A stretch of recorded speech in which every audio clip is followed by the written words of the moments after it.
Welcome to another episode of the Woman Up podcast, a place where we entertain, educate, and elevate women on this journey we call life. And on this week's episode, I'm really excited to introduce you to Karen. She is the founder of Intentional Love Club. Hi, Karen. Hello. How are you? I'm good. Thank you very much for having me. Thank you for coming. I mean, just to give people context, we met at an event. We met at CJ's event a few weeks ago, which was great. Yeah, and we were just like talking about dating and like everything that you do. So I'm really excited to like delve into that because I don't think I've had a guest talk about dating actually. So which is so interesting because I feel like dating is the number one topic. That everybody's always talking about wherever you go. So. Yeah. Okay, so for those who don't know you, just tell us who you are and what you do. So I am a matchmaker and relationship coach. I've been doing that for the last couple of years, like 5-6 years, and I help people to get into long-term relationships. Okay. You know, interestingly, the word matchmaker, I feel like that rings for like arranged marriages for me. Do you get that? Yeah, 100%. So when I started out, like when I got approached and somebody said, have you ever thought about working as a matchmaker? And I was like, matchmaker? Like, I just didn't even think it was something that existed in today's society. Yeah. Like, I kind of put it to like cultural connections. Arranged marriages, exactly like you said. So yeah, I mean, a matchmaker is basically somebody who helps you along the journey. I kind of say, think of it as a personal trainer for your love life. Okay, I love that. So where did this come from? Like, tell us like your backstory, and then we'll delve into like intentional love club. Yeah, so I have a background. So I actually started off randomly. I was working in casinos. I was a croupier. I used to deal cards, an amazing, experience through like my 20s and 30s. And I worked in some of the best kind of high-end Mayfair clubs, and I kind of transitioned into looking after their high-end clients, something that I really enjoyed, but it was also, very demanding. And I think after I'd been doing it for like 20 years, and after 20 years, I was like, is this feeding my soul? Is this what I want to do? Help people part with their hard-earned and sometimes not so hard-earned cash. And then I was approached by somebody who had asked me if I would interview as a matchmaker, and they knew me because I'd introduced a friend of theirs to their wife, and they'd been married for like, I think at that time they'd been married for maybe 6 years or something. And amazing. I guess in my personal life, I always had been matchmaking, you're always kind of offering advice. I used, amongst my friends, I'm known as the voice of reason because I'm the person who has, I don't act impulsively, I think about it and I'm like, have you thought about it from this side? And so I was approached. I went in, met the founders of this company that I used to work at.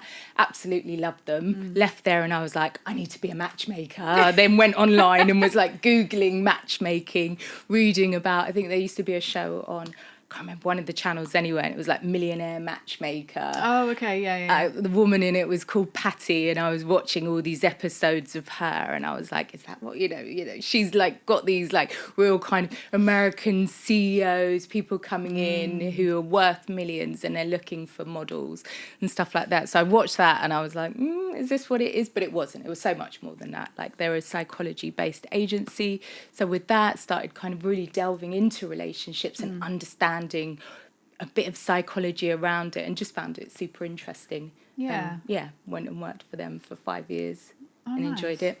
It sounds interesting, but what does that mean, like psychology-based dating? So like what exactly do you look for? So I would say with psychology-based dating, it's more, it's dating as you normally would. Think of it as, organically as possible. It just means that person has more of an insight. For me personally, I don't have a psychology background, but the people that I worked with, all had degrees and PhDs in that area, and it would be around really kind of understanding attachment styles and just understanding behaviors in dating, so you don't just play out those again. and I think, you know, a lot of people that come to a matchmaker, it's because it's the parts that they don't understand. You know, it's like, I'm not getting anywhere on my dates. It's, you know, I'm meeting the same kind of people. Where am I going wrong? So it's helping to unpick that with them. Okay. But I would say with the psychology side of it, while it's, you know, great to have it, super useful, anyone doing a psychology degree, carry on. But for me, I discovered, like, working there, that actually the psychology part of it was more about just kind of getting to know people. And the deeper that I got to know people, that really just helped me understand them. So I had some great successes there. So What because there's a program, is it Married at First Sight? Yeah. They do psychology and like values and like Yeah. loads of, like, without the people even meeting each other. Yeah. They put them together based on like psychological factors, which Yeah, and I would say so. Married at First Sight is probably one of the programs that has the most likeness to matchmaking. You know, Okay. Paul, who's the main guy on there. He comes from a matchmaking background, and I've listened to a podcast with him where he was talking about, actually, when they first started out the show, they had the biggest successes in the first series. I think they had maybe 4 or 5 long-term relationships. And it was really good, and everybody was like, okay, brilliant. And they used the psychology side of it. Then lockdown happened, and the Australian version came out. Everyone watched that. It had amazing ratings. And then apparently Channel 4 said to him, like, we liked what you did before, and it's great people got in relationships, but now we want the drama. So they changed the concept slightly, but the concept that they use is the same for matchmaking. So it's about values, lifestyle, family background, things like that. So I'd say, as a matchmaker, one of the main things are, you know, we do values assessments with our clients, and I think values are one of those things that are really important when it comes to dating. I don't know that everybody sits down and thinks about, like, your values. Like, I know before matchmaking, like when I was dating, I never considered my values, what I was looking for in a partner in terms of that side of things. So I would say values are really important, you know, creating a list of values that you have and values that you want in a partner. Yeah. So what inspired you to launch Intentional Love Club on your own? So I would say Intentional Love Club, I decided to launch it by myself because when I was working as a matchmaker, so we were based in Mayfair.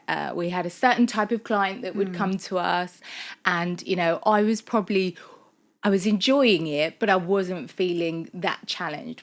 Within matchmaking, you're kind of, you know, you start as a trainee, and then you kind of go up through the ranks, you become a senior matchmaker, and then, you know, that's it, kind of thing. There's nowhere to go. The only part that you're getting from it is obviously you're probably better at your job, and, you know, you could make matches quicker, and you know, that side of things. But I wanted to do events. I wanted to do a different style of matchmaking where it wasn't just for people who are like super high earning, high achieving. I wanted to offer the service to everybody. So that was one of the reasons. And I wanted to use different elements. So I previously worked a bit in fashion and styling, and I know that a lot of the clients that I worked with were people who are coming out of a kind of, whether it was post-divorce or menopause, you know, just going back into the dating world, and that was something that they were struggling with. And it wasn't just, you know, it wasn't just going on dates, it was almost like a complete, like, overhaul, like, you know, to use the term glow up, but, you know, just helping them to rediscover their confidence through their wardrobe and things like that. So that's part of what we do as well. So I love that as well, because when we met and you were telling me all about it, I think you used the term, you're like Hitch. If anyone's seen the film Hitch with Will Smith. Minus the, like, nut allergy or whatever. He has. But no, definitely. Oh gosh, I mean, one of my most successful, obviously, you know, I can't talk about people in terms of names, but one of my most successful clients, we had like a full, like, you know, makeover and, like, you know, wardrobe edit, new clothes, and, you know, all the rest of it. Ended up getting married and having a baby. So that was great. And it was, it was like, who's the person? You sometimes have to think, not saying to completely like rewire who you are, because essentially you want to be, honest and authentic, but it's about how are you attracting that person, and with him, probably style wise, and, he wanted to have children. So, he needed to date a certain age demographic. Okay. So that played Was he into older? it. Yeah, so I think he was 48. Okay. And so to have, to have a kind of good shot of, having children and all the rest of it, he's not going to meet somebody in their early 30s. You're kind of thinking mid 30s, but his style was probably leaning more towards somebody that was in their mid 50s. Oh, I see. And when I say somebody in their mid 50s, obviously there's people in their mid 50s that dress great, but he just had a certain look, which was, and that was the feedback, on the dates. People, oh, he's so nice, but I just felt like he was a bit older. So, Oh, bless him. and those are sometimes the difficult things to tell people. They don't know. He's been dating for 20 years, 30 years, what he considers to be fashionable is, so sitting down and being able to say to that person, like, have you thought about this? Maybe we need to rework your wardrobe, and that type of thing, which is, gosh, it's a simple thing that you can change, which I think with dating, that's one of the things, when people are talking about online, and they'll say, oh, I didn't like the guy's shoes. Oh, I swiped past. Oh, he was wearing this type of shirt. And it's like, these things can all be changed. Like if you're swiping past someone because of the clothes they're wearing, it's like, don't. Yeah. So then the term intentional love, what does that mean to you? So intentional, I would say the reason behind it being called Intentional Love Club is because I think so much more now, like intentional dating is needed. I speak to lots of people every day, everybody's dating, but nobody's getting anywhere with it, and I think that's because there's no intention behind it. It's just kind of like, oh, let me just meet someone, see how it goes, let me just go with the flow. And I know from my own dating experience in the past, it was only once I started going, okay, hold on, like there needs to be a bit of purpose, a bit of a plan behind this.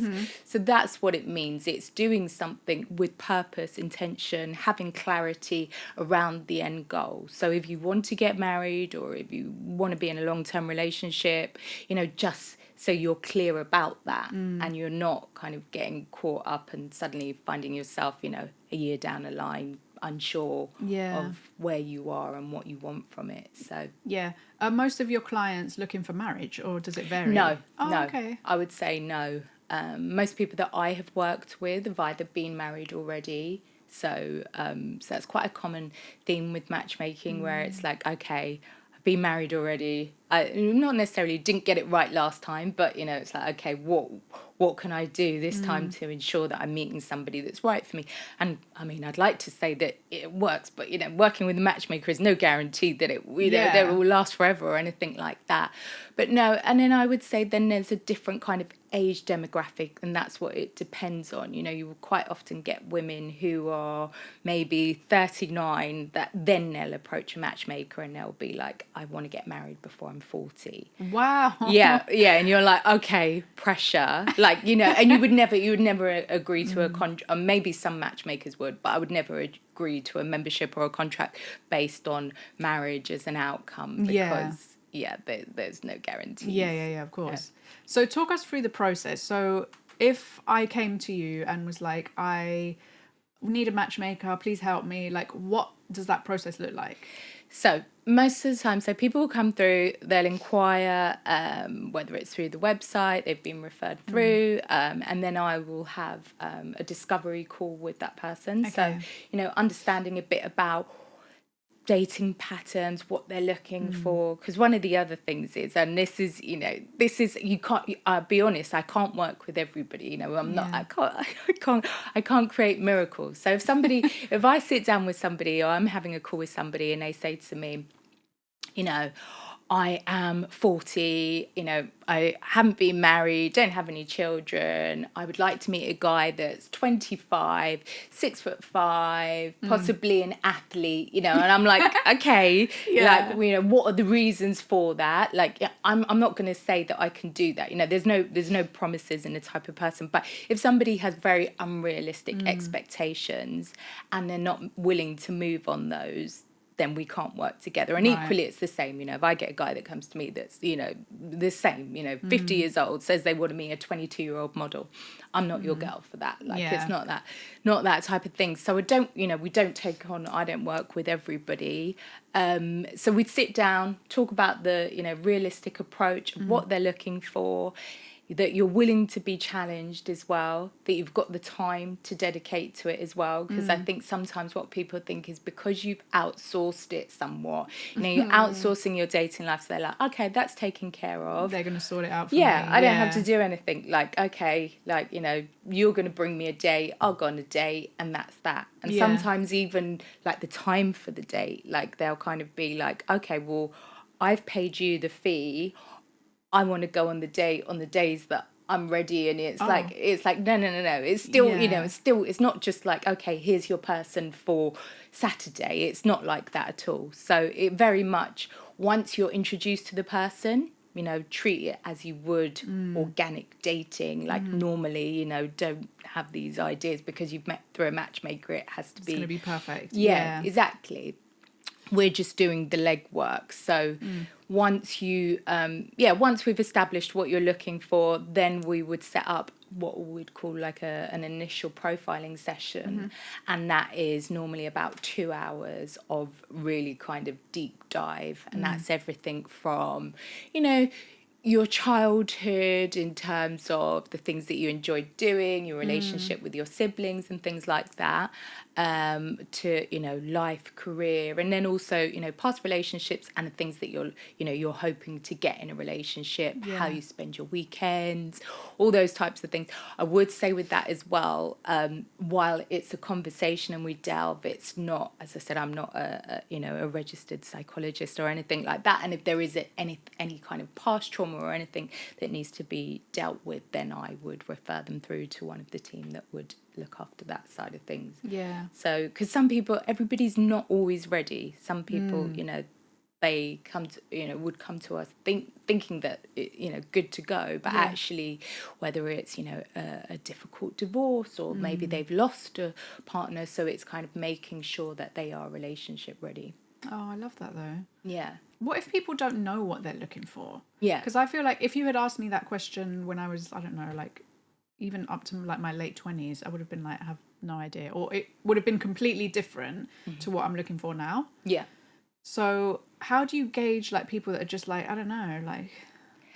So I would say not everybody knows what they're looking for. Yeah. And sometimes people do come to a matchmaker for that reason, where they're like, I just don't know where to start. Like, you know, I think it's not unheard of. I think a lot of people have this idea that everyone's had these great loves and relationships and, you know, is so far ahead with them with dating. I meet people in their 30s, 40s, 50s who have never had a long-term relationship, you know. So it's like, okay, you know, and they say, oh, I didn't know where to start. I don't know what kind of person I'm looking for. And that's where the values assessment, you know, comes into it. So the values and understanding who you are and what you want a relationship to look like, and not kind of what society has imparted on you. Because, you know, some people will say, oh, you know, I'd like to get married and have children. But it's like, okay, but what does that look like? You know, are you still working? What does your part, you know, there's so much more to it. So you kind of help them with that. And I think sometimes it's nice when there's a blank canvas and somebody doesn't know what they're looking for, because you can kind of explore that. Okay. And they can go on dates with different types of people to, you know, harness in on exactly what it is. Yeah. Whereas when people come to you with a real set type and are like, you know, I want an alpha male who, you know, works in the city, or, you know, all the, you know, these things, and they're like, that's, you know, I know that's the type that I want. And it's like, but that is kind of harder to break that as well, even when they haven't had success with those relationships. Yeah. Hey ladies, thanks for joining us here on another episode of the Woman Up podcast. I hope you're enjoying the episode so far. I just wanted to take a moment to say, if you're listening on Spotify or Apple Podcasts, please follow the channel and leave us a review. It really, really helps with our reach. If you're watching on YouTube, don't forget to hit that subscribe button so that you don't miss any episodes in the future. If you're feeling especially inspired, please feel free to leave us a comment or share the episode on your socials. I personally read all comments and every share has a massive effect on our growth, so it really means the world to us. Thanks in advance, we appreciate you, and let's get back to the episode. I always wondered as well, because I watched that program with Paul ages ago, and I wondered whether they pick people that are just in their like books, or do you give people the tools to find, like, not just within your books, but like people outside of that, and like tools to, like, I don't know, go to events and be more confident and like meeting people outside, that kind of stuff. 100%. So with Intentional Love Club, we also have that side as well that we do. So for some people it is like, your dating co-pilot, helping somebody to learn how to date. So if somebody is like, I'm not confident, I don't know how to start conversations, I don't know if somebody's flirting, all those types of things. So you go through scenarios. Sometimes, you would go to an event and bring that person to a known singles event and kind of give them some guidance. You talk about, in that kind of hitch way, talk about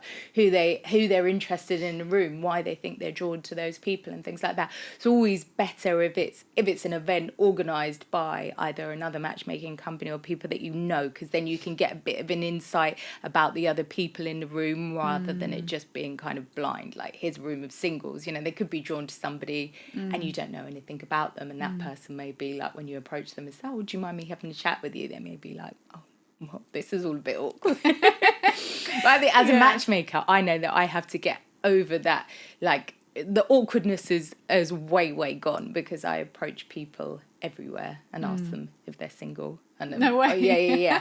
I'm always looking out for singles. So if I'm but then you have that line of being like, I'm a matchmaker. Yeah. And but sometimes if you're not, it's like, hi. That's what I was going to say. Sometimes I have to grab for my card really quickly while someone's like looking at me. Especially, I use my dog as a kind of guide when I'm out, and I'm like, if I see like, whether it's girl, guy running or something like that, or sitting on a bench, and I'll try and get my dog to go over, but he's not really a people person. He doesn't want to go over, but I'm like that's my icebreaker. Well, how are you? And get to ask them. But I approach people in Sainsbury's, and quite often people are like, what, why, like, instantly, like, I have to kind of say like, oh no, it's not for me, because I know some people are like, am I getting chatted up? What makes you stop them though?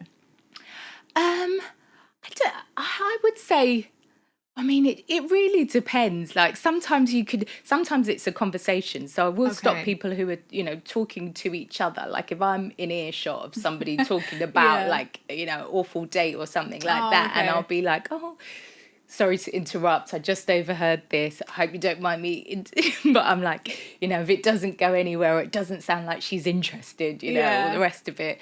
But other than that, I'm in London. I'm always looking for singles in certain age demographics. So there's I wouldn't say there's any kind of rhyme or reason. Sometimes if I think somebody looks like friendly, I was on the way here, I was on the tube, and there was a girl who I was like, I wanted to give her my card, but she was, listening to music and stuff. But I just thought, like, I was like, she looked cool. I made the assumption. Why would I assume that she's single? I don't know. But I didn't say anything, because I was like, if someone's listening to something, it's a bit like on a packed tube, like, hi. But I have done it before on a packed tube before, and the guy was just like literally like looked at me like I was a weirdo, and I was just like left holding the card while the rest of the tube looked at me. And then I was thinking that probably the other tube, passengers, could see them shifting, and I was thinking, are they thinking, oh, why didn't you say anything to me? I was like, should I just be approaching everyone like, hey guys? Just wear like one of those big cards with I'm a matchmaker. Yeah, exactly. Oh, I love that. What would you say is like one of your favourite success stories? Oh gosh. So without, obviously, I can't, everything's like confidential, so I Yeah. can't divulge too much information. But I was working with a client who, I think it always helps. What I always want to build is like a natural rapport. You want to get on with that person. And I really got on with this person, lady, and I got on with her from the off, and we really hit it off. I left my initial meeting with her thinking, oh my God, I need to introduce her to the love of her life. Like, Yeah. when you just like, I want to do the best for her kind of Oh, thing, I love that. which, you think like that anyway, but there was this like overriding, feeling, just because of some of the experiences that she had had in her life. And yeah, definitely something that I wanted to do.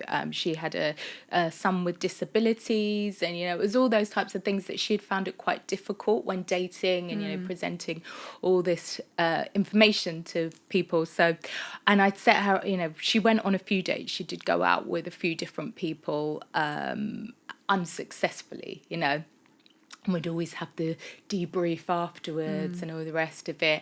And then there was somebody who I would say wild card in a way that Okay. I spoke to them and I wasn't sure that usually, so what you do is you know your clients' profiles really well, you know them really well, but you're always talking to people and you always have people kind of front of mind.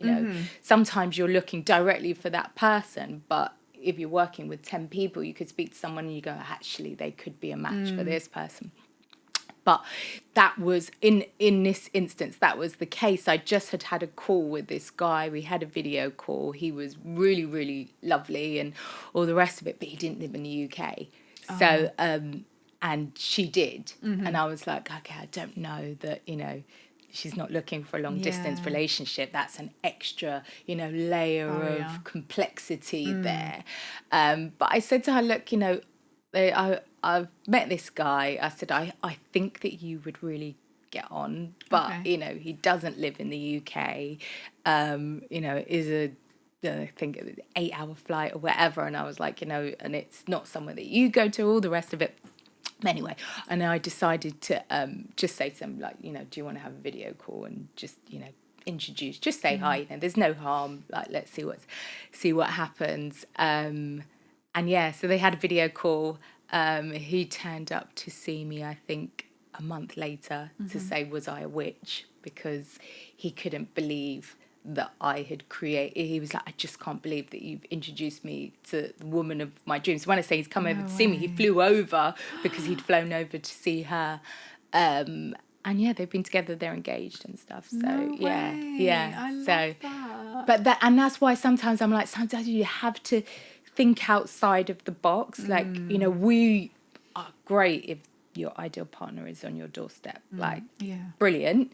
And I speak, oh gosh, I mean, some of the ridiculous, like, some people will say, oh gosh, if they're, if they're in North London, if they're in Zone 5, I'm not interested. Like, I need someone, it needs to be easy. I've got a busy life, I'm working, I'm not going to travel this far in the week, and it's like, if you are limiting your dating pool to someone who lives within, 3 to 5 miles of you, how ridiculous. Like the person that, that you meet could be even further. They could be across the channel. You never know. So, obviously that was an extreme situation and not everybody would have been open to that. Some people would have just been like, this is going to be stressful. And I think, for the first year of the relationship, it was long distance and not everybody's happy to do that. So, so I think, not limiting yourself on location is definitely something. Yeah, I think long distance is different, but to like saying I don't want anyone in Zone 5 or whatever, like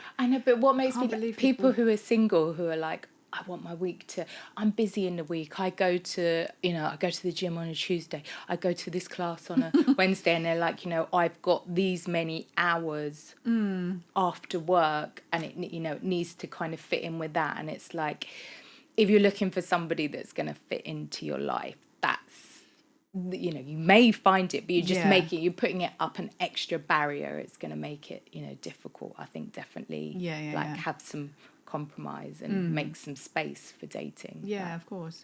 Why do you think people don't take dating seriously? Like, I don't feel like people take it seriously and they're not intentional with it, as you say.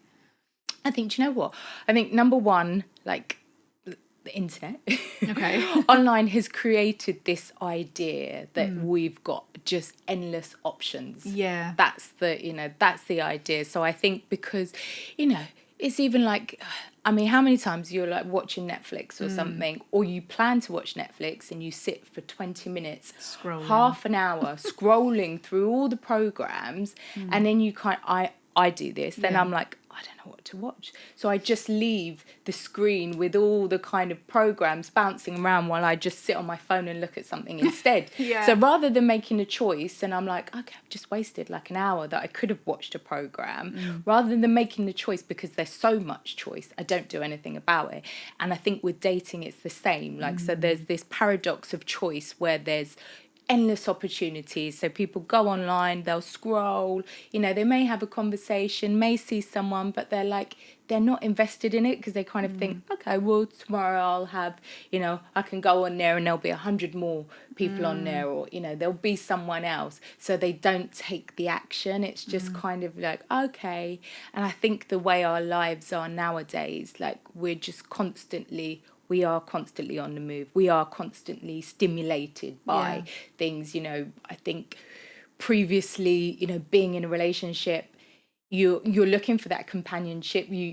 Obviously people, social media doesn't cover people feeling lonely. I think people do feel very lonely, but you can easily end up staying behind closed doors, just like looking at things online or watching TV. So dating isn't so up there, but everybody seems to want to have a relationship, which is also like a weird, it's like, okay, everybody I speak to says they want to be in a relationship. Yeah. But actually, when you talk to people and say, okay, what are you doing about it? And they're like, nothing. Everybody's just hoping for this like magical introduction. Like I have to say, like as a matchmaker, I was the same. I was like, I'm not going to stress about it. Like, I know I'm going to meet my person, the person that ticks all of my boxes. I think that's another like bugbear for me, is like ticking all of the boxes. Everybody's, really like convinced that you're going to find this perfect person, and you hope that you're just going to run into them at the supermarket, or it's going to be like a film where you're going to be ordering the same coffee in Starbucks and look into each other's eyes, and that's that's it. It's like, it's not likely to happen like that. Yeah. I hate to be the bearer of bad news. It's like a real life Cupid, just like, no, it's not going to happen. Yeah.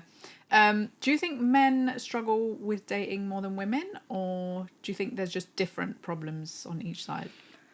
I think in general, I think men find it more difficult to be, I would say authentic, but to be vulnerable, and those are, being authentic, being vulnerable, those are the things that create like strong connections. Okay. So I think guys can be, obviously this is not all guys, I think, but I think that is the difficulty with dating. Sometimes there's a lot of bravado, you're trying to, show your best, almost like a CV to start off with, and aren't able to kind of really say. I think guys find it more difficult to be open about what they want. There are so many, I work with lots of guys. There are so many guys that do want relationships and do want connection. And it's like, well, have you told that person, are you clear about that? And they're like, well, I shouldn't have to be. They should know how I feel. And whereas I think women are a lot more open to the fact of kind of saying, look, this is how I feel, without the fear of rejection, which I think for men is, a little bit higher, the fear of rejection, just because there's an expectation from them. Yeah. That, they're the alpha males, they're the, the confident ones, so that side of things can be, more difficult. So I think, it's not for everyone. I think definitely guys are becoming more emotionally aware, just due to things like this, sitting, listening to podcasts. There's so many apps and things that they can learn about themselves, which help. I think, though, I kind of feel sorry for men sometimes, because I obviously listen to a lot of female conversations, and I'm hearing a lot of like, I want a man that's like in his male masculine energy, and he needs to pay for everything, and he needs to provide for me, and he needs to be all this. And I just feel like sometimes if I was a man, I would feel so pressured to tick all these things. And that's before you even know anything about me. Yeah. So, yeah, I wonder how you think, what you feel about that. I think definitely, again, social media, for all its, the great things that it does, I also think that there's a level of pressure from that. There's a lot of online, people are talking about where they want to go on a first date, their expectations. And, as guys, the idea of being a provider, imagine you're a guy in your 30s, 40s, however old, you're getting your career off the ground, and then you're thinking, oh, I'm going to date someone, it's going to cost me £400 to take them to Hakkasan every weekend and buy them, handbags and all this like nonsense alongside, which for some guys, that's their power. They actually like that, they want to be the provider. And I think for people where wealth isn't a question, then that's a lot easier. They like to sit into that. That's kind of their role that they enjoy playing. Those quite often, those are the guys that don't want to meet a super successsul woman. They want to meet someone where they can just, buy them loads of gifts and they're happy with that. But I think that, there's a lot of pressure on guys. And I think it's unfair because essentially, we're all individuals. You can't just think that, you can't look for a relationship to save you, or to provide for you. I think the best relationships are the people who have got their shit together themselves already. They've done the work. They're not looking for someone for just a free dinner. I was saying this to someone the other day that like they were saying that they'd gone on a date with somebody. They knew they weren't interested in them, but they wanted to go to the restaurant. Aww. And I was like, how ridiculous. I was like, like time's precious. Like, we've got 24 hours in a day. If you're going to spend 3 hours with somebody that you don't enjoy their company just so you can have some pictures for Instagram to say that you've gone there, not only are you wasting your time and their time. I was like, I was like, that's so, I was like, surely you would just wait till you've got, if it's a restaurant you really want to go to, like, I don't know, sign up to the Nudge, get 50% off, go with your friends. You're going to have what is this? The Nudge, I'm going to write this down. It's an app where they have like releases of like new restaurants that are like coming out. Oh my God, I'm going to So they'll have like a pre-opening and stuff like that, so you could get 50% off. Like, okay. Yeah, it is good. A good place to take someone on a date as well. If you are short of cash, like it's like, okay, look where I'm taking you. I love that. I'm going to write that down.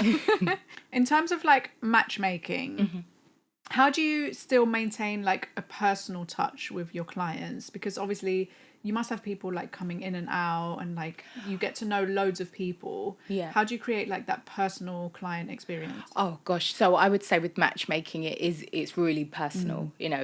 As I said, think of it as a personal trainer for your love life. But actually, that personal trainer, my clients will send me messages. They'll screenshot their messages that they're having with the person, and I'll advise them. They'll send pictures on their holidays, all the rest of it. Like the way that I work, I want to understand and know my clients, obviously not as well as I know my friends that I've had for life, but I'd like it to be like that. So I will go to their houses, and just understand a bit about how they live. This isn't everybody, but, for certain people that have got a lifestyle that maybe isn't, the norm. So, if somebody lives on a private island, or if someone, I'm like, send a PJ. Yeah, okay, I'll come and see a house. But, if somebody just, I don't know, sometimes people want you to come and see, the lifestyle that they have. And that's, great, gives you good insight. But it is very personal. You do get to know them. You know their kids' names and their dogs' names and all the rest of it, because you've got that first initial session where you've sat there and, quite often they will say, oh my gosh, I've told you things that nobody knows about me, So there's already that trust that you build, and over time it just grows. And I have to be honest, I'm probably definitely hold my hands up to this, that, I build a relationship with my clients that actually, when they're matched and they, run off into the sunset, which happens sometimes, and even when they're not, afterwards I'm like, I want to speak to them. I want to know how they are. I still will meet for a coffee, Oh, or I love still that. find out what's happening, because you are invested. Whether their daughter graduated, or what happened with their dog's broken leg. All those Yeah. kind of things. I'm like, I still want to know. So No, I love unless that. somebody says like, please never contact me again. Yeah. I'll always stay in touch with people. Yeah. I'm not sure if you've answered this already, but if I came to you and then you did like your pre-assessment and everything, and you realized actually Martha's not really ready to date because she has some work to do, like, I don't know, maybe I'm not over my ex or whatever, would you like give me work, like, I don't want to say homework because it sounds like really formal. Yeah, no, that's like, what I would actually you call it. guide me like in that direction, or would it just be like come back when you're ready? No, because I think, well, some people it's like, come back when you're ready, but I wouldn't. No, I want to give tools and proactive advice of things that you can do. So if it's something like getting over your ex, then we could work together through that. If it's past trauma and things like that, then we could work with a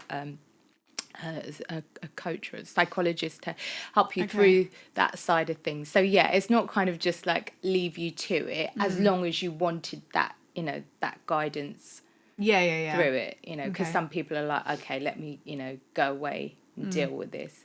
And I think one of the other things that quite often people will come to me and then they'll say, oh, I do want to work with a matchmaker, but they're like, I feel like I'm ready, but I'd like to lose, I want to lose some weight. I've just joined a gym. I want to lose 2 stone, or, I'm not happy with my job. I'm going to change my job first. So sometimes like those factors, to me, that's not a necessity. Like, even if that person says like, oh, I'm not feeling great where I'm at, those you still I say still date at that point. Okay, wow. Because if you're always waiting for everything to be perfect, you're always going to be waiting. It's that thing, isn't it? Like, we say like happiness is a place, not a destination. So you're always looking for that place. So people will put that excuse. I've worked with people that are like that. They're like, yeah, sign up, I'm ready to go, and then they'll be like, well, I'm doing this juice diet, I think that I would lose this much by the end of it, I don't want to go on a date at the moment because I don't. And it's like,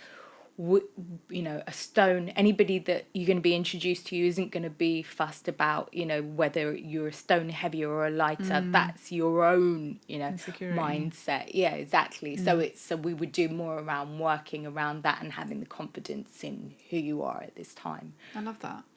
How has your experience with matchmaking affected your love life? So I'd say it's really funny because as a matchmaker, you always feel a bit like when you start matchmaking and you're single, it's always like this kind of like, oh gosh, I'm a single matchmaker. It's like, I do, like being I'm saying a beast, like personal trainer. I keep on referring back to personal trainers, but it is that, and you sit down with people and you're talking about relationships and things, and they will kind of, look to you and be like, they want to ask you 2 hours of unpicking their lives. And then they'll say, so are you married, or are you in a relationship? And I remember I used to be like, oh my gosh, I don't know what to say here. I don't know what to do. So what I used to do is I used to wear a fake wedding ring. No way. Yeah, I used to wear a fake wedding ring to my my sessions, because I was like, I just don't want them to ask any questions. I want them to just see the ring, make the assumption, and that's that. So let's keep the questions at bay. And then I started dating. So I would say matchmaking definitely changed my mindset in terms of dating as well.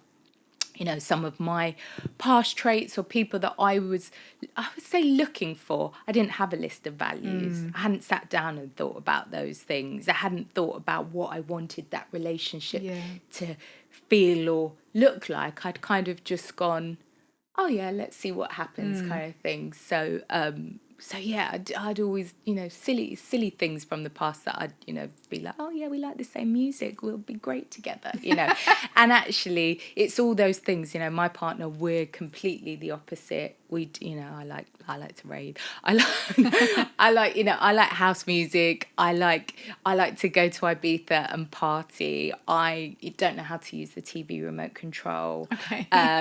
And he is very tech savvy.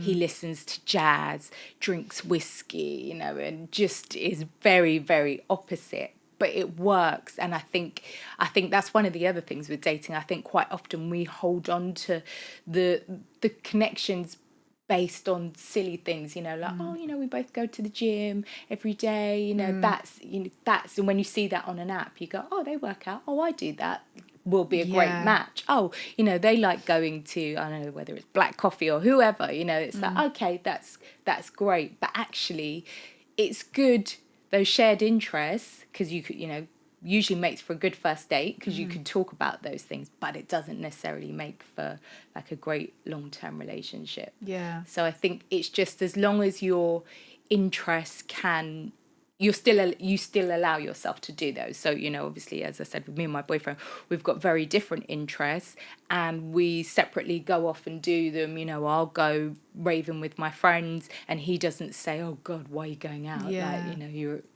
you're in your 40s. He doesn't say, there's no judgment there. He'll go and watch the cricket, and then sometimes we'll do them together, just as a kind of, in the summer we went to Ibiza, and he came to a rave with me, his very first, and I'm sure very last rave. Oh, wow. And he hated every single moment of it. But I really appreciated that he came there, he stayed for a couple of hours. I could see him wincing and grimacing every time somebody bumped past him. But I was like, I like that he did that, and that was good. And it's the same, like, I've gone to the cricket with him, and no idea what's going on. Yeah. Like, I've sat there and all the rest of it, but we don't have to do that together. We can do that separately as well. So yeah, I don't think in answer to the question, I think that my view on dating is very different. Before I was looking for shared interests. I probably didn't know what I was looking for. So working as a matchmaker really kind of got me to look inward. All the work that I was doing with my clients, I was doing alongside it, going, oh, okay. Values are important. Family values are important. What does the future look like, with that person? And I think sometimes we often romanticize about the relationship that we want without actually thinking how it fits into our lives. So yeah, and I think really, actually sitting down and writing out, the same that you would do with like a vision board or something like that. And I don't mean like writing out, I want, I don't know, the tall, I would say like visual characteristics shouldn't really play a part. It should be, what do I want to feel like every day when I wake up with that person? How do I want that person to make me feel? And what kind of traits does that person have? Which I definitely think wasn't something that I thought about before. And I think it can be difficult when you're first dating somebody to really know. You're like, well, how do I know what they're going to make me feel like in the future? But I think, having somebody that makes you feel safe, secure, happy, those are the important things to me. But, other people will have different things around like ambition and drive and, that type of thing. So. Yeah, because I did see something, I think it was on Instagram, and it said look for how you want to feel in a relationship, not specifically like what characteristics you want from that person. Yeah. So yeah, I would say that that's really important, and also how you feel, and not just how you want everybody else to kind of view your relationship. Because I think as well, it's easy to do. We fall into that trap of people saying like, oh, you guys look great together. Like, or you've been on a date, you show your friends their profile at lunch, and they're like, oh God, you lot would make such a good looking couple. No questions about family, what they do or anything like that. They don't know them. It's just like visually. And sometimes people want to play a part. They want to be a certain, that couple, that gym couple, that this, and it's like, actually, you know, does the gym guy, does he, you know, check in if you've got home all right? Do they check in if you want to eat? You know, are they kind to your friends and family? Yeah. You know, it's all those types of things. So I think that's so much more important, because essentially, even if, you know, somebody's like stunning to look at, Yeah. it's like anything. You know, if you've got a Picasso painting that you look at every day, you're like, oh, okay, yeah, there's that painting on the wall. You know, over time it just becomes the norm. So even if you've got like the person that you feels like the hottest in the world, that you're, you know, really attracted to, Yeah. that will fade. And I'm not saying it's going to disappear completely, but it will kind of dissipate over time. So Yeah. What advice would you give couples that are like in their early stages of dating, just like nurturing a healthy relationship? So my number one thing is always communication. Yeah. So I think that's where so many people go wrong. Like, you really get like caught up, the misconstrued texts. Like, Oh when God, people yeah. send me messages and they're like, he said this or she said this, da, da, da, and it's like a text message. I mean, great, voice notes are good nowadays, Yeah. because I think everyone loves a voice note. Even if you're listening to it on 2 point whatever, you kind of can still get the gist of Yeah. it. Like, you get the energy And the from tone. yeah, Yeah, exactly. yeah. You could get the energy and the tone from the voice. But I would say having conversations, and if something, you know, if there's something that you require, if you've, you know, invested, as in you've said we're in a committed relationship, or, you know, we're only seeing one another, and that's the plan going forward, you're okay to ask, you know, for things. You can say your requirements, you know, Yeah. and if that person can't meet them, then that goes back to what your own kind of boundaries and standards are. You know, I think when you're in a relationship, that's the whole point, is that you've got this person who you can share your life with, and that should be sharing the highs, the lows, and everything Yeah. in between. So if you can't conversate and, like, you know, discuss things that are important to you, I'd say that's definitely, you know, bit of a red flag. It is a big red flag. And I would say, you know, as silly as it is, sometimes it's the small things. So, you know, if you shop well together, if you don't argue over, you know, parking or driving, like, if you can just maneuver small things in life together, that's a good indication that if there's like big decisions to come, that you would be able to maneuver them together. Because, you know, when you're first dating, you know, what are the gripes, you know, whether it's who's following you on Instagram, or where to go to dinner, or, you know, how many drinks you had there, which are, you know, all kind of normal problems for couples, Yeah. kind of maneuvering early stage relationships. And there are things that will happen that you'll fall out over, or, you know, maybe have that you know, small argument, or you know, even if it is a blazing argument, I don't know, I think that it's important to be able to, you know, to resolve them together, because if you are going to stay together in the future, you know, those small things, you know, when you're in a long-term relationship, it is different. It's parents getting ill. It's, you know, deciding if you've got children, you know, picking up your kids, where you're going to live, you know, all those, you know, what mortgage you're going to get, all of these like different things. So if you can maneuver the small things together, then Yeah. you should be able to have like a good solid foundation for a long-term partnership. But Yeah. Okay. What is your dream for the club? oh gosh, intentional love club. So obviously, I'm like, I'd like it to be as big as Hinge. No, I love that. no. Oh gosh, I wouldn't be able to manage that amount of people. So for me, I would love it to be like you know, obviously matchmaking is a big part of it, and getting people into long-term relationships. But I would love it to also be a community of people who, whether you are experiencing, you know, you're dating and you're looking to meet people, I want it to be more than just introducing people on a romantic level. So Yeah. obviously the matchmaking side of it, there's that. You know, I'd hope that there would be retreats where other, you know, like-minded singles can connect, with workshops talking about, you know, doing values assessments, you know, fun conversations, meeting people who are having similar experiences to you at a similar stage in life, and kind of just understanding that, you know, you're not in it alone as well. Because I think dependent on age as well, quite often people that I work with will come to me and say like, oh, all of my friends are married, or, you know, all of my friends are having babies at the moment, you know, I'm the only single one, and all the rest of it. So connecting other singles with like-minded people. But yeah, essentially I hope that it's just a place where people can connect with others, and meet like-minded people. The idea of taking it, somebody contacted me the other day. They were in the States and they were like, you know, would you match me in the States? Wow. And I was like, oh, it's just, at the moment I don't have like the network for it. I've worked at companies previously, and, you know, as I said, we do international matches and things like that. I mean, the idea of it being global, gosh, my head's already like, I'm like, romanticizing about all these like transatlantic matches.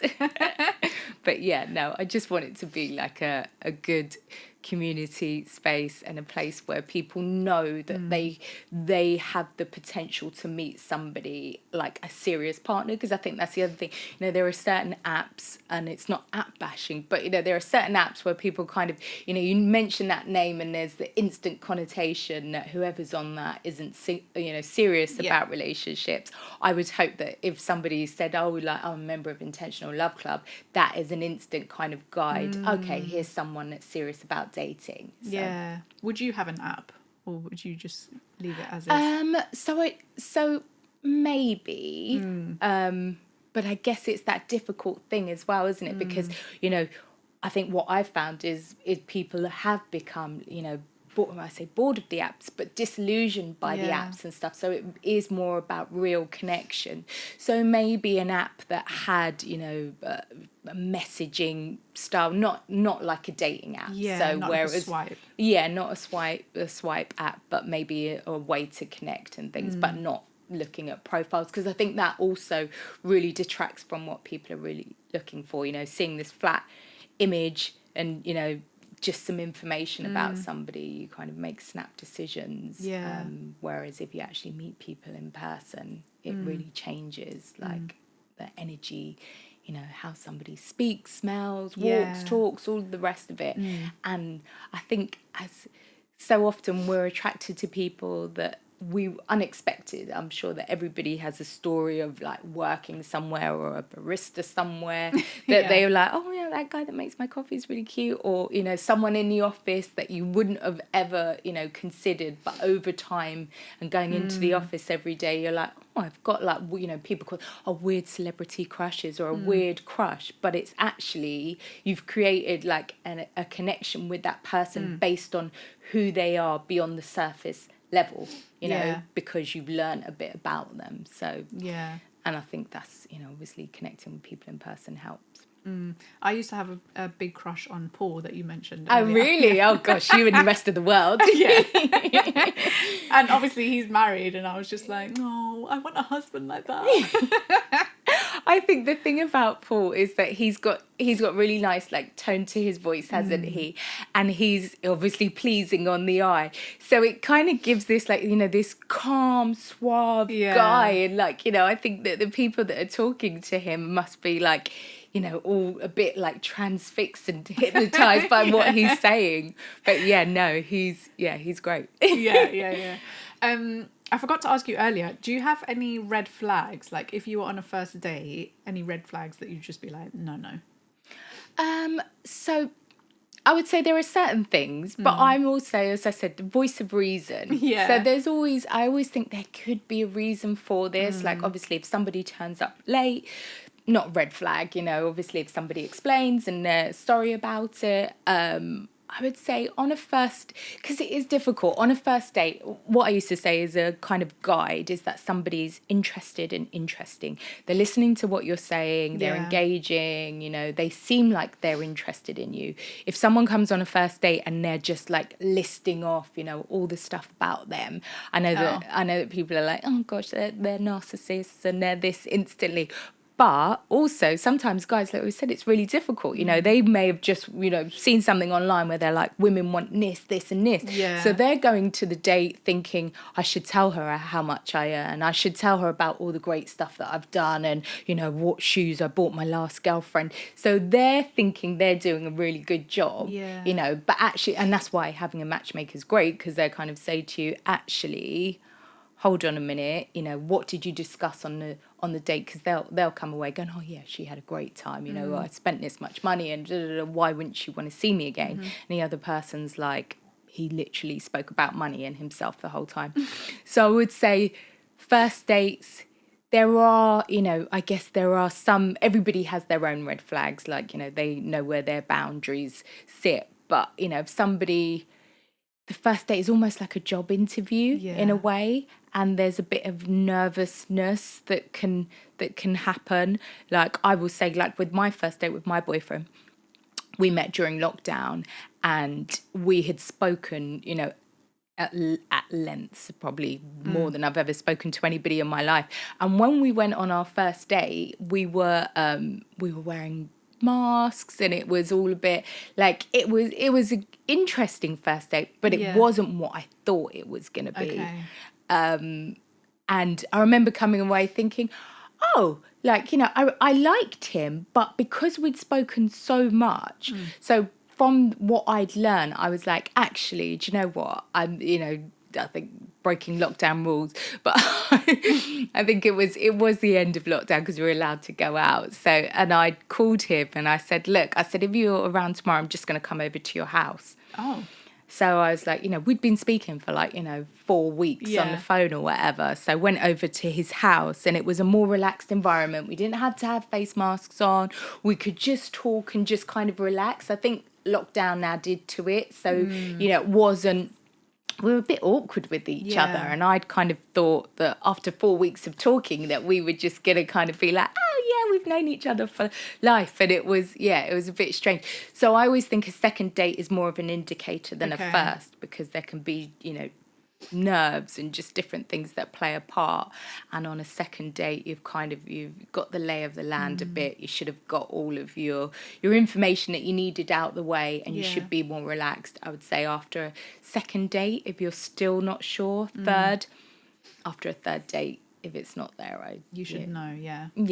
And some people are slow burners. Some people will, say, oh, we've decided to just be friends, and then they'll still kind of carry on communicating and, eventually get together. Oh, okay. But yeah, I would say 3 dates is normally a good indicator if there's any possibility of romance. Okay. Interesting. I feel like I could just go on forever about this topic. And do you know what? It's one of those things that sometimes when I was saying being a matchmaker, like number one, you always want the singles and you want to get people. But sometimes when you're out and, whether you're at a dinner party or something like that, and people go, oh, what do you do? And you're like, I'm a matchmaker and date. And suddenly there's like a huddle of people around you asking questions. Yeah. And it's like, oh, gosh.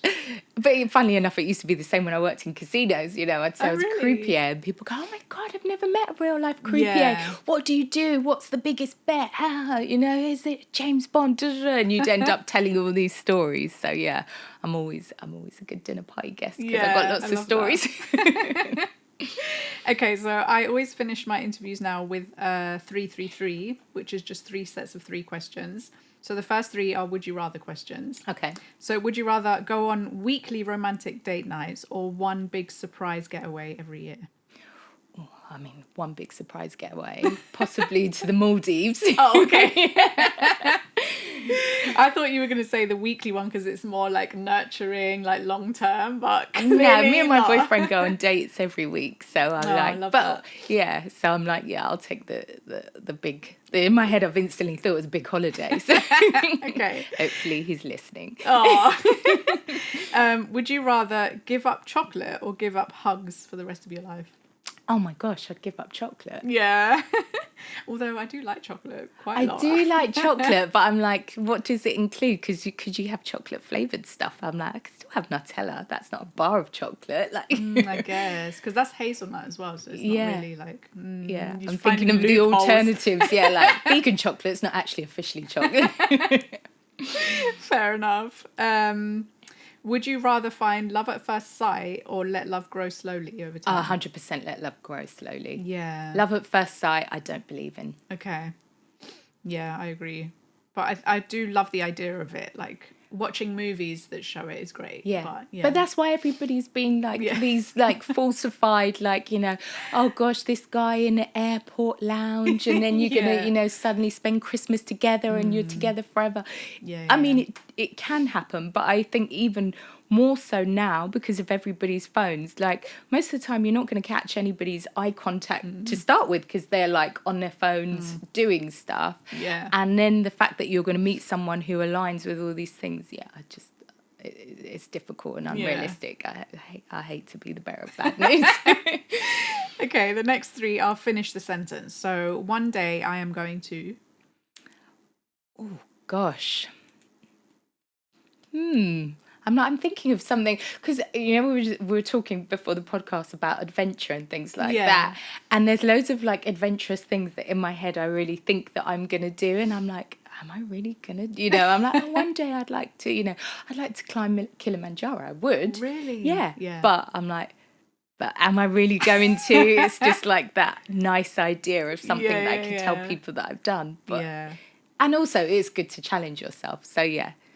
So one day I'd like to take a big adventure. Okay, keep it vague. Yeah, I'm not committing to anything. Okay, when it comes to finding love, people often forget to. Oh gosh, I guess actually forget to think of what love is. Because love is like, this word. How do you explain love? And you say, oh, I'm looking for love. Essentially, people are looking for a relationship, companionship, and then it's thinking on a wider scope, what does that mean? So rather than just someone saying, oh, I want to fall in love. Okay, as you said, you can fall in love across the coffee shop for 10 minutes, but what do you really want? So. Yeah, interesting.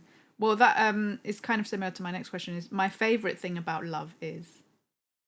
I guess, from my own personal, experience, I think my favorite thing about being in love and being in a relationship is feeling that kind of, that warmth and like knowing that there's someone that's got your back and that companionship, all of the things that you will talk about. And just feeling content. I would definitely say the contentment side of it is a nice feeling. But that's not to, relationships, they have their ups and downs. But, if I'm thinking about my wedding speech and what I'd look across saying, those are maybe some of the things. But yeah. And then outside of that, I think that my favourite thing about love is the possibilities, because everybody that there's always a possibility. There's always an amazing story, whether it might not be some meet cute across a, coffee shop or something like that. But there's a story that's going to unfold. And I like that. I like being part of a story that's going to happen.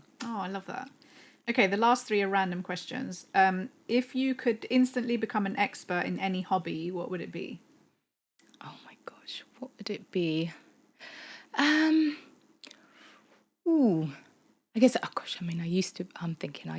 studied like nutrition for a while. I used to very much be into like nutrition and, learning. But then I'm like, would I really want to be a nutritionist and sit and talk about food all the time? Because then you get in that zone where you're constantly thinking about what's in stuff and you don't enjoy stuff as much. So maybe not a nutritionist. Oh gosh, I'd like to know about languages. If I could instantly be a linguistic master, I would be. Okay, any language in particular? Oh gosh, randomly, I would like to be able. I did Mandarin previously, and I found it so difficult. Yeah, I'd love to be able to speak Arabic. Oh, that's a good one. Yeah, Spanish. Obviously, I've got Duolingo, and I try to learn Spanish all the time because I feel like Spanish. There's so many people in the world that speak Spanish, so it would be useful.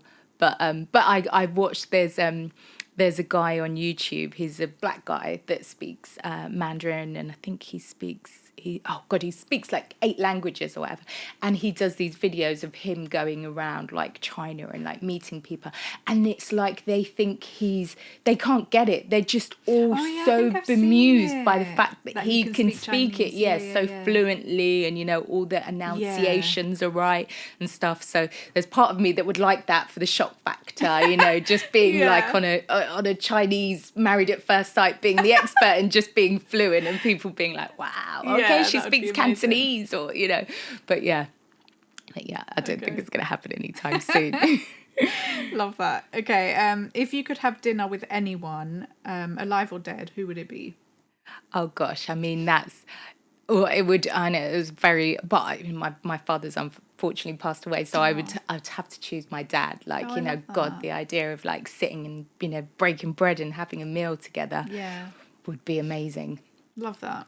And then the last one is our woman up question. What 3 things do you love about yourself? What do I love about myself? Oh gosh, I'm like 3, only 3. No, what do I love? I guess I love my ability to connect with people. Like definitely I'm confident. I like that I'm confident, and that's something that I always really hold on to. I think sometimes we have those moments where it's kind of it's shaken to its core, but when that you are you really kind of accept who you are, that's important.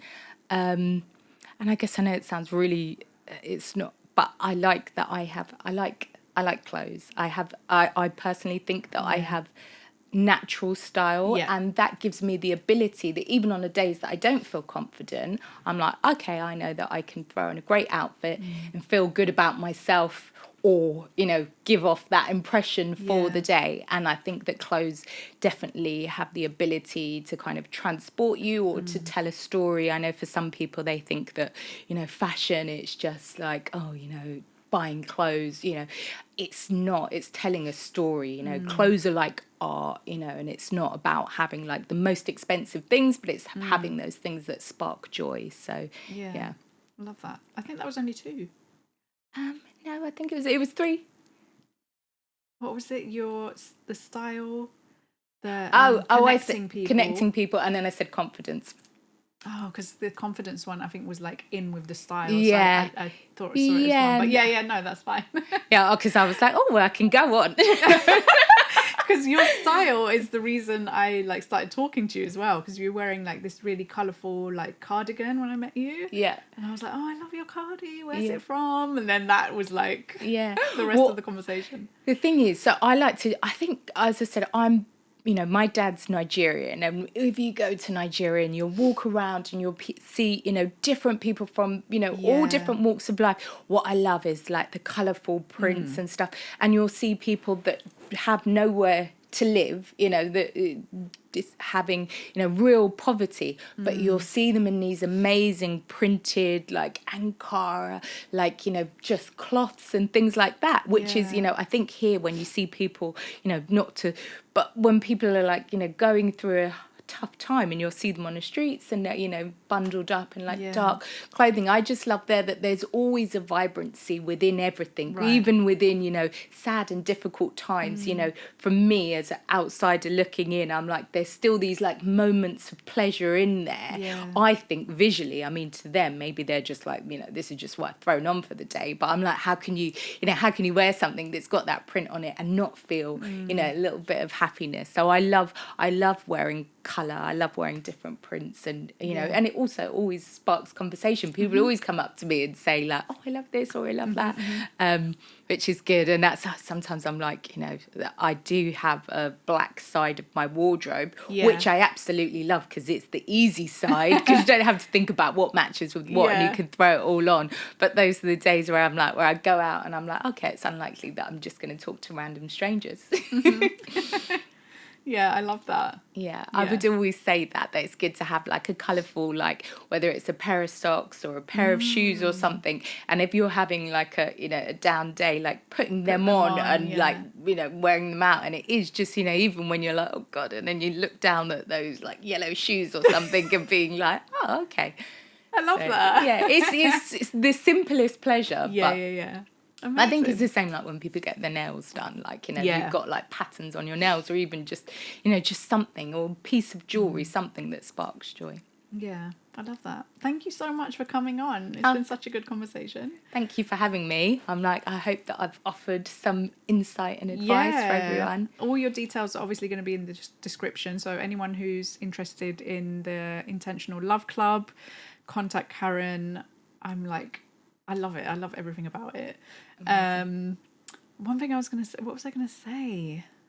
I get so excited sometimes that I just have too many thoughts and then they like disappear and come back. I don't know how you do it. I wouldn't be able to remember the amount of like questions, and also I'm one of those people that always goes off in a tangent, and I'm like, oh gosh, sorry, I've veered you off the question. Well, I don't remember what it is now, but hopefully you can come back to do like one of our fun bonus episodes, and we'll have like relationship dilemmas. Oh yeah, That would definitely. be I love a fun. dilemma. Yeah. Okay. Don't forget, guys, like, comment, subscribe, do all the things. We really appreciate you, and I will see you next week. Bye. Okay, so that's it for this week's episode of the Woman Up podcast. All the links and resources we mentioned in the episode will be in the description, no matter where you're listening or watching from. If you're listening or watching this on a podcast platform such as Apple Podcasts or Spotify, please leave us a review and follow the channel. You have no idea how much this helps to push out the podcast to a wider audience. If you're watching on YouTube, please hit that subscribe button for the same reason, and feel free to leave a comment, ask a question, or make suggestions. It really means the world to us, and I look forward to seeing you again next week.